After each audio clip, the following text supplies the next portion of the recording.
Hello my dear students, welcome to our channel MA Study Room. বন্ধুরা, যারা এবছর 2023 6th semester history honours নিয়ে পড়ছো তাদের জন্য রইল cc-13 পেপারের একটি 5 মার্কসের ইম্পর্টেন্ট উত্তর। তো বন্ধুরা, এখানে শুধু 5 মার্কস নয়, এর সাথে আরো কিছু দেওয়া হয়েছে 1 মার্কসের শর্ট প্রশ্ন উত্তর। তাহলে বন্ধুরা, একটি ভিডিওতে তোমরা দুটো প্রশ্নের উত্তর কিন্তু পেয়ে যাচ্ছ, একটা 5 মার্কসের, একটা 1 মার্কসের। তো 1 মার্কসের কি প্রশ্ন তোমরা ভিডিও চলাকালীন দেখতে পাবে। তো বন্ধুরা, চলো আর দেরি না করে শুরু করা যাক আজকের আমাদের 5 মার্কসের cc-13 পেপারের একটি ইম্পর্টেন্ট প্রশ্ন ও তার উত্তর। ভারতীয় সংবিধানের বৈশিষ্ট্যগুলি সংক্ষেপে লিখুন। তো উত্তরটা দেখে নাও।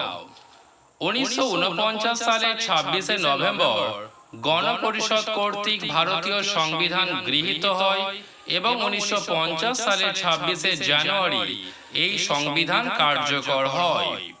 ডক্টর আম্বেদকরের মতে ভারতের সংবিধান এমন একটি সংবিধান যাহা বিভিন্ন রাষ্ট্রের ত্রুটি বিচ্যুতিগুলিকে বাদ দিয়ে জাতীয় স্বার্থের প্রয়োজনে বিভিন্ন রাষ্ট্রের সংবিধানের শ্রেষ্ঠ বিষয়গুলিকে জাতীয় সংবিধানের মধ্যে স্থান দেওয়া হয়েছে। তো বৈশিষ্ট্য হিসাবে আমরা কি লিখব? প্রথম পয়েন্ট দেখো, বৃহৎ ও জটিল। ভারতীয় সংবিধান বিশ্বের মধ্যে সর্বাপেক্ষা বৃহৎ ও জটিল সংবিধান।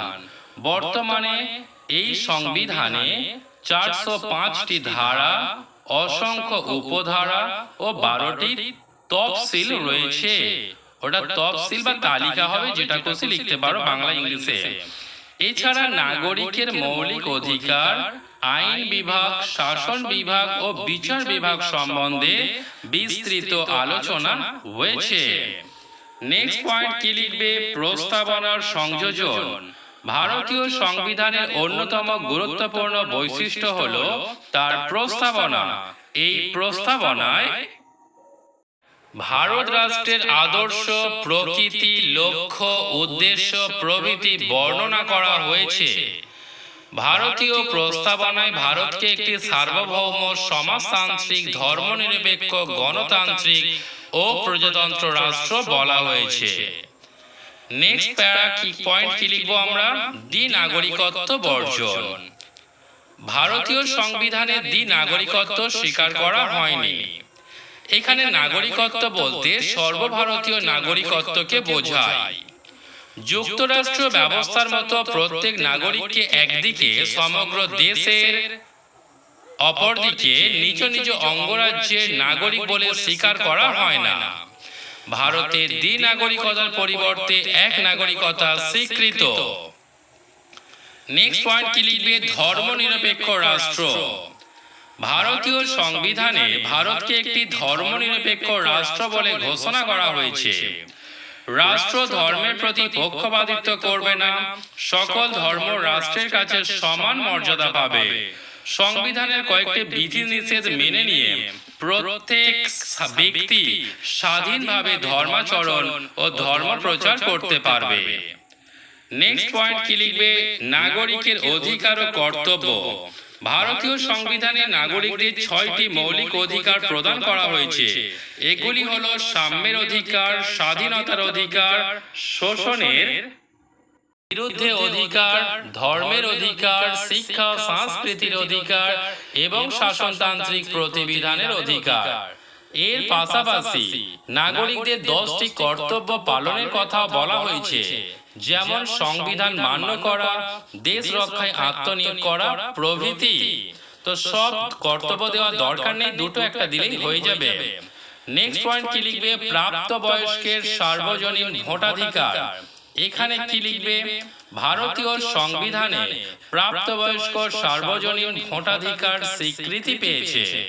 বর্তমানে 18 বছর বয়স্ক সকল নাগরিক, অর্থাৎ নারী, পুরুষ, জাতি, ধর্ম নির্বিশেষে সকল ব্যক্তি ভোট দানের অধিকারী। এন্ড আজকে আমাদের লাস্ট পয়েন্ট, জরুরি অবস্থার সংযোজন। তো এখানে কি লিখবে? ভারতীয় সংবিধানে 3 প্রকার জরুরি অবস্থার উল্লেখ করা হয়েছে, যেমন আপৎকালীন জরুরি অবস্থা, রাজ্যে শাসনতান্ত্রিক অচলাবস্থার ক্ষেত্রে জরুরি অবস্থা এবং আর্থিক জরুরি অবস্থা। এই আর্থিক জরুরি অবস্থা অর্থাৎ এই জরুরি অবস্থা ঘোষণা করার ক্ষমতা সমস্ত কিছু রাষ্ট্রপতির হাতে ন্যস্ত আছে। প্রথম শর্ট কোশ্চেন, ভারতের শেষ ভাইসরয় ও গভর্নর জেনারেল কে ছিলেন? উত্তর কি লিখবে? ভারতবর্ষের শেষ ইংরেজ ভাইসরয় ছিলেন লর্ড মাউন্টব্যাটেন এবং স্বাধীন ভারতের শেষ গভর্নর জেনারেল ছিলেন চক্রবর্তী রাজা গোপালাচারী। পরের প্রশ্ন, ভারতীয় সংবিধানের মুখ্য স্থপতি হিসাবে কে পরিগণিত হন? উত্তর লিখবে ডক্টর বি.আর. আম্বেদকর। পরের প্রশ্ন, লর্ড মাউন্টব্যাটেন কে ছিলেন?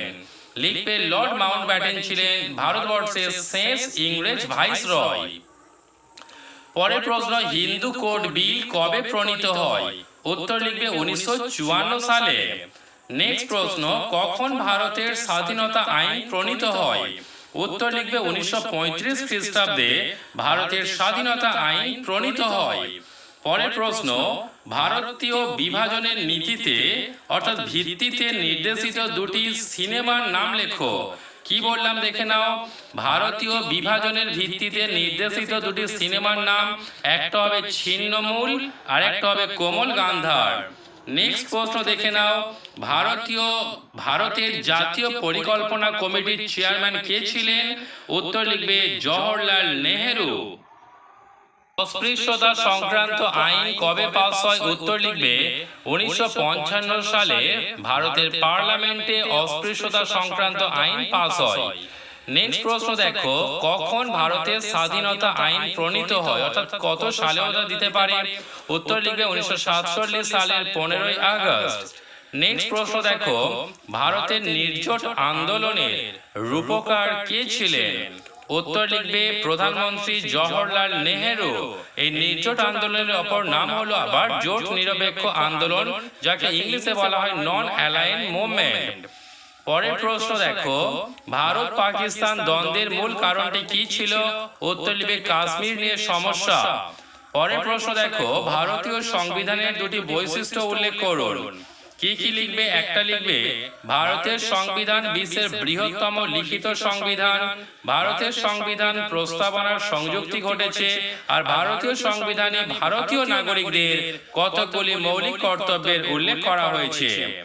নেক্সট প্রশ্ন দেখে নাও, স্বাধীন ভারতের প্রথম সাধারণ নির্বাচন কবে অনুষ্ঠিত হয়? উত্তর লিখবে 1952 সালে।